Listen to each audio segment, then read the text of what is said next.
So here's my review of a recent purchase, and this is the MRSlotcar Corvette C1.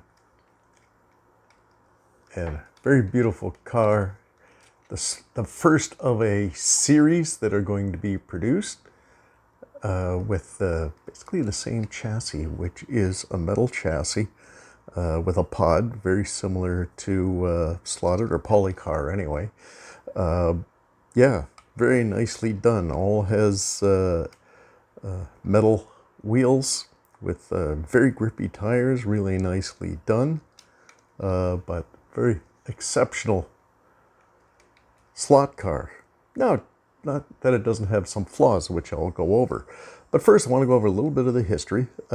This is a Cunningham version that was entered in Le Mans in 1960. And this number 3 car, significantly being produced here, was the class winner during the 1960 Le Mans 24-hour race. And I do have some literature on that, so we'll do a quick look. Let me see if I can just do a quick zoom out. And again, 1960, I do have literature. I've got these great automobile year book annuals here that review these seasons. And here we have Le Mans. And again, a bit of a lap chart and such here. But if you look really close up into this photo here, we can see at least one of the Corvettes here taking off. These were standing start. This is where the driver ran across and jumped into the car, and away they went. Now, this was pre-seatbelts, so they could do that. That was abandoned come 1970, if not earlier, when seatbelts were mandatory, and couldn't get those done up running across the track without assistance.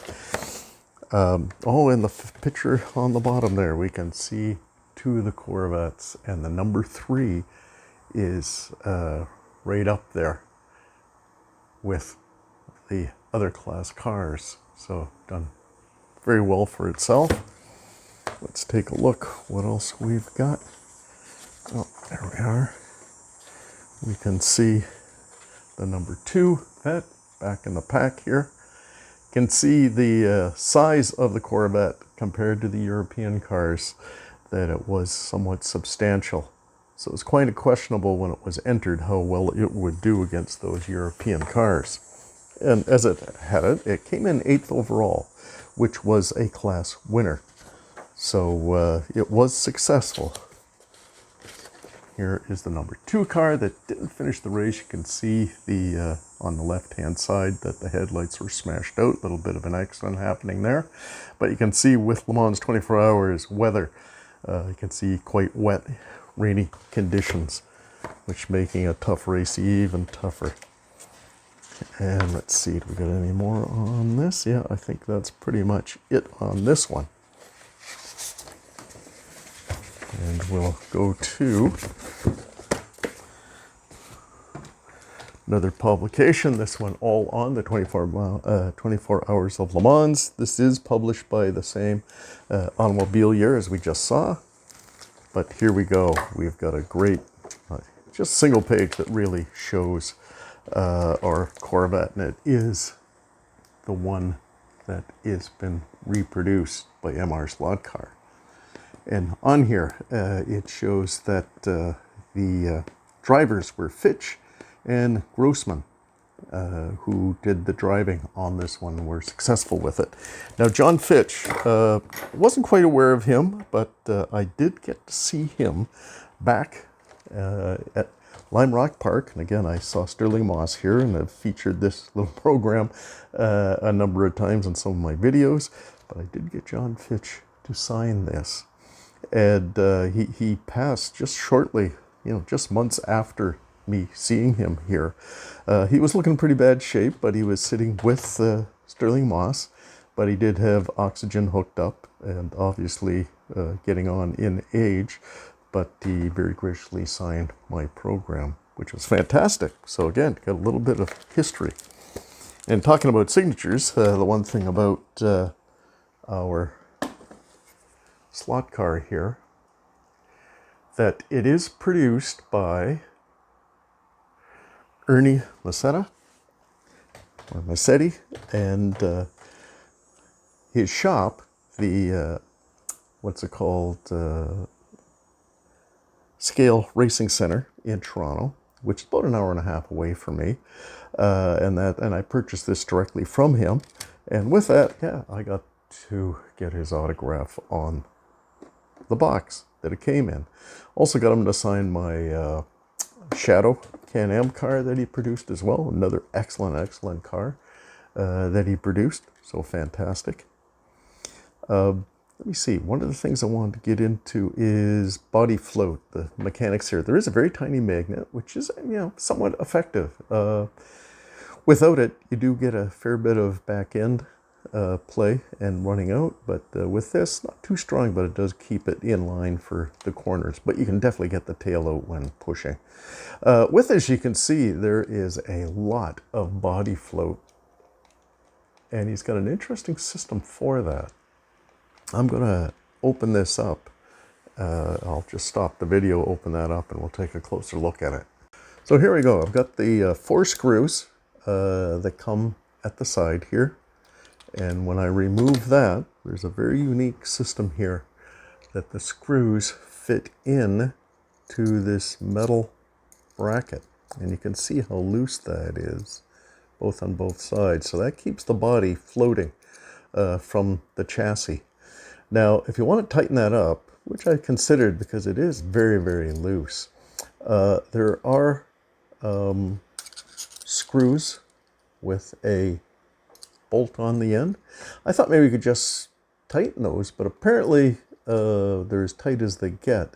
The thing is to take these off and put spacers in here to tighten it up. So I haven't explored that too much, but I found it a bit confusing as to how that would work. I was hoping I could just tighten from the existing screws and nut heads here, but not necessarily the case.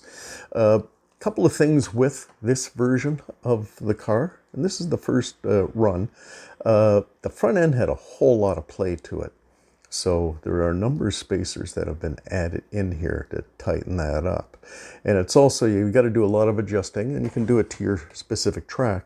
The grub screws top and bottom on that front axle to get these wheels just to touch the track or just above the track, however you like to run it. So yeah, there was a little bit that had to be dealt there. And then the back, it's nice that there's lots of metal and brass in here. These two carriers here for the back axle, they're loose because they just weren't quite sized properly for the chassis. So those were glued in just to get that nice and tight in there and nice and smooth. And again, you can see the brass pinion gear against the plastic crown gear, but the rest is all metal with grub screws to help locate all that, which is super nice. And the motor, it's not, it's a slim line, but it's not overpowered by any means. Actually, I forget what it is, if it's 20 RPM or even less, but it runs nice with these cars. The wheels, or the tires, I should say, are relatively thin as to the period. Nice treading. See that on the front ones. I think the back kind of sanded a bit and getting better grip and such, but working really nice, so that's great. And then there is the pod here, which has a front and back screw as well as side to side.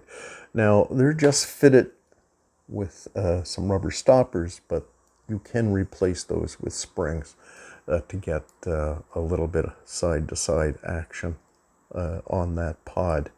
But it works really well. Honestly, this car is super silent and very smooth to run. And if anything, the float on this is almost too much. You can see the body shimmering as you go down the straightaway, let alone into the turns. So it does have a bit to look out for. Now, one of the major things, and there's going to be changes, as I was lucky enough to have a nice discussion with Ernie about this car, and he's gotten a lot of reviews on this car since getting taking a, the production has come on for sale, and that is the side panel. Goes down a little too deep, and I'll put up a comparison photo, and looking at how far this comes down, and again, I don't know if I can sit that on there, but the comparison picture will show that clearly. And one of the things I found that's very clear in the photo is you can see where the exhaust is in comparison to the bottom of the door.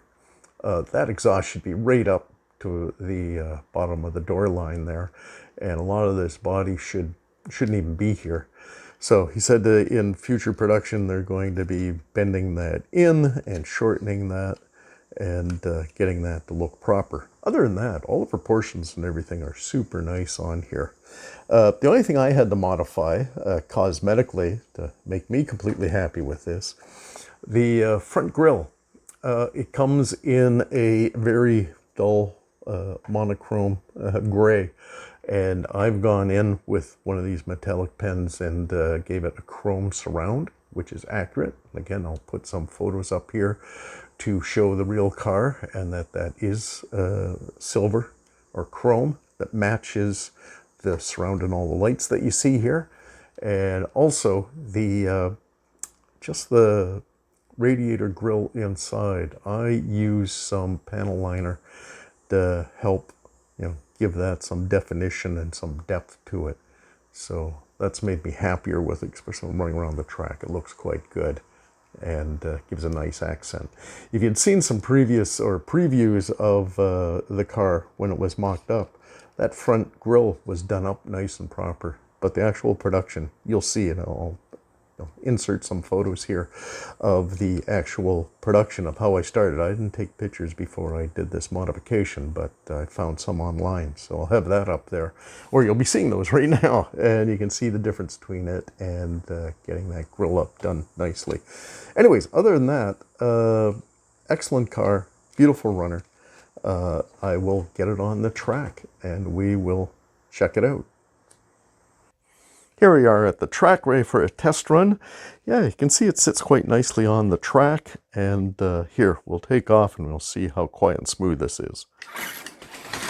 This is running at 12 volt, got a good speed, but not overpowered. Nice, smooth, and quiet.